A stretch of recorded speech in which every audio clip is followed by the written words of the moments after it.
Hi, welcome to She Spice. So Diddy's certainly all the rage of late. Everybody's humming about him via virtual entertainment, making a wide range of images, and making fun of him. It seems like each day there's some new tattle emerging, and it's truly placing him in a predicament in the midst of this disorder.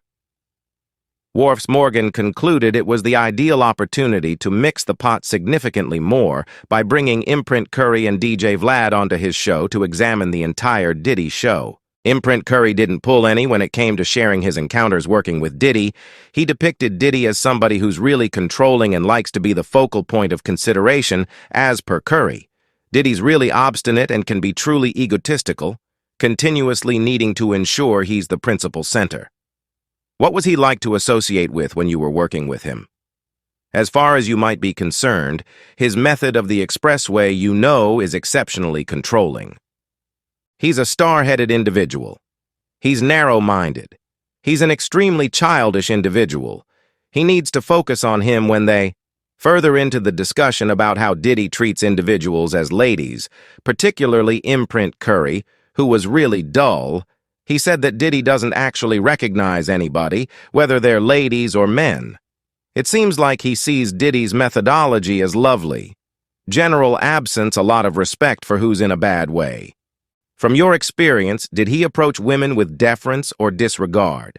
Nobody gets to truly gain that appreciation. He doesn't give regard. Not to females, not to a ton of men. Then the visit took a go at Diddy's genuine ability, and we should say Curry didn't precisely praise him enthusiastically, giving Diddy a 6 out of 10, which isn't precisely a rave survey. Curry made sense of the fact that he doesn't see Diddy as a characteristic ability or an innovative virtuoso. Rather, he believes Diddy's primary expertise lies in his moxie and his capacity to sell himself well, as opposed to any veritable imaginative ability. He's not gifted on the grounds that he's a sad, extraordinary maker presently. DJ Vlad had something else entirely on things. He hopped into the discussion with a guard of Diddy going against a ton of what Curry said. Vlad featured Diddy's skill for spotting and sustaining ability, raising how he took craftsmen like Biggie Smalls and changed them into hotshots. As per Vlad, having the option to find and lift a few specialists to that degree of distinction certainly qualifies as a monstrous ability. I feel that Puffy is very capable. Somebody like a Big Deal, who is only an underground rapper, is overweight and has a languid eye, and to transform him into a whiz, and to have the option to do this with many craftsmen for many years, that is an enormous ability. Vlad appears to be really hopeful about Diddy's chances of getting back in the game. In spite of all the show whirling around him, he highlighted Kanye West to act as an illustration of how rapidly people in general can change their viewpoints. Recall when Kanye confronted a gigantic kickback and lost billions in bargains, yet when he dropped new music, it shot directly to the highest-rated spot. Vlad figures this demonstrates the way that individuals can be really distracted, and in the event that Diddy discharges something that truly impacts them, they're probably going to move past every one of the flow discussions. Assuming you take a gander at last year, Kanye was getting dropped by everyone. He had lost a billion arrangement with Adidas, each large company from Widespread, and presently, look, he has the main tune in the nation, right? I imply that is evident, so it only sort of shows that individuals have a short memory and, assuming you put out something that individuals appreciate, they'll neglect and excuse and partake in whatever workmanship that you have. He accepts the main situation where Diddy could really be dropped in a more long-lasting way would be in the event that he wound up in a circumstance like R. Kelly confronting serious lawful repercussions, short memory. So it will be what at last occurs, and the main way he could truly get dropped is assuming he gets placed in jail like A.R. Kelly, as per Vlad. As long as Diddy avoids that difficult situation, there's generally a way to reclamation in the public eye, while Vlad is voicing a few number suppositions here.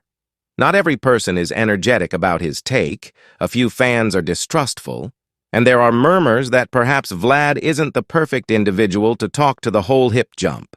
In the local area, they call attention to the fact that since one craftsman quickly returns, it's not guaranteed to mean another will, particularly in more favorable conditions. Now, in the midst of all the legitimate difficulty Diddy is confronting, he attempted to convey a sort of confident message by sharing an obscure post about remaining consistent in the tempest on his website. Based entertainment. Not crazy, not wild, not restless, not unstable, yet consistent. Individuals are humming that it's his approach to tending to all the backfire he's been confronting of late anyway.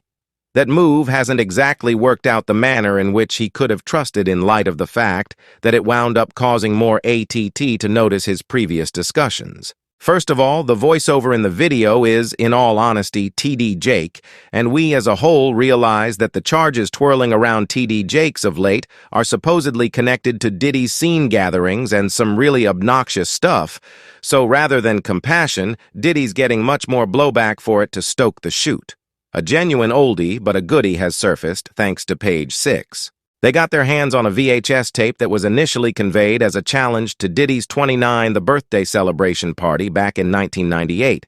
You're genially welcome to praise the introduction of Sean Puffy, Co-Puffy T. Diddy T. Diddy P. Diddy. I thought his name was Pop Daddy? Pop P. Diddy. You were warmly welcome to commend the introduction of P. Diddy. Watching this almost 6-minute video is like venturing into a time machine that zips you back to the level of Terrible Kid Records. It's loaded with elite celebs alternating, building up the party. Oprah Donald Trump, Ellen DeGeneres, Chris Rock, Mariah Carey, Will Smith, Tommy Hilfiger, Clive Davis.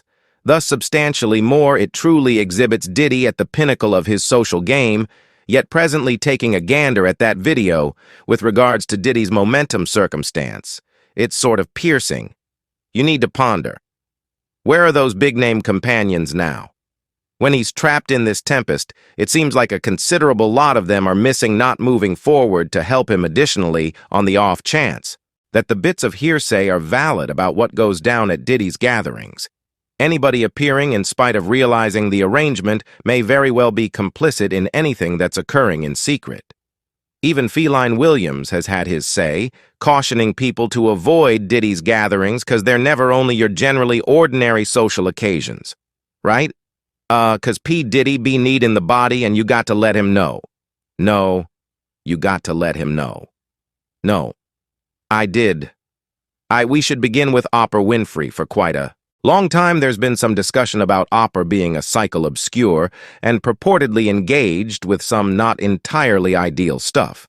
For instance, for a really long time, Oprah has been on television pushing a wide range of characters onto her show, some genuine and some not so much. She's had everything from self-broadcast Marvel laborers to straight-up hoodlums strutting across her stage, and she generally turned it like she was revealing insight into untouchable subjects, assisting the standard people tuning in.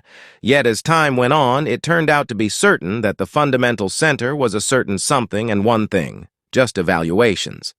She'd welcome on these crude characters, from swindlers to individuals guaranteeing they had superpowers, all for the sake of diversion.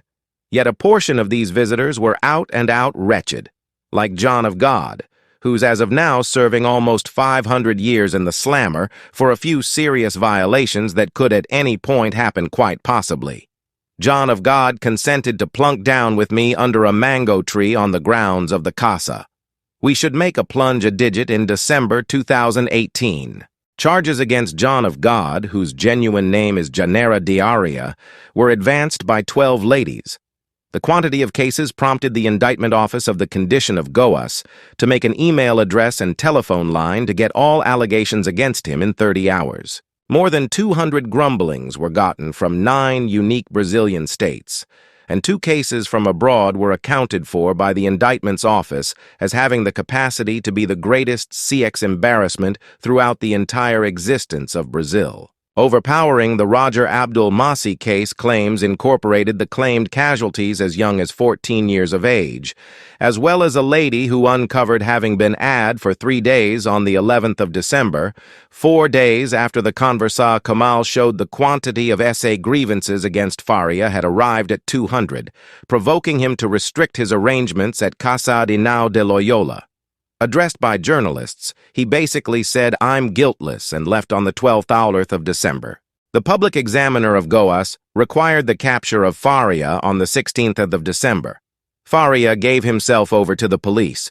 The quantity of SA allegations, step by step, arrived at 600. The R word happened from 1986 to 2017.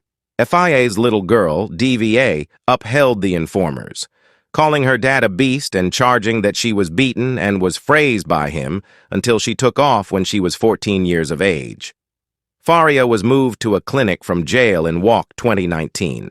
On December 19th, he was sentenced to 19 years and 4 months for the R expression of 4 ladies. He is confronting extra cases connected with 10CX wrongdoings. He was let out of jail on house capture when the coronavirus pandemic struck in mid-2020 because of his age and chronic frailty, and the OP gave, "Subscribe She Spice for more videos."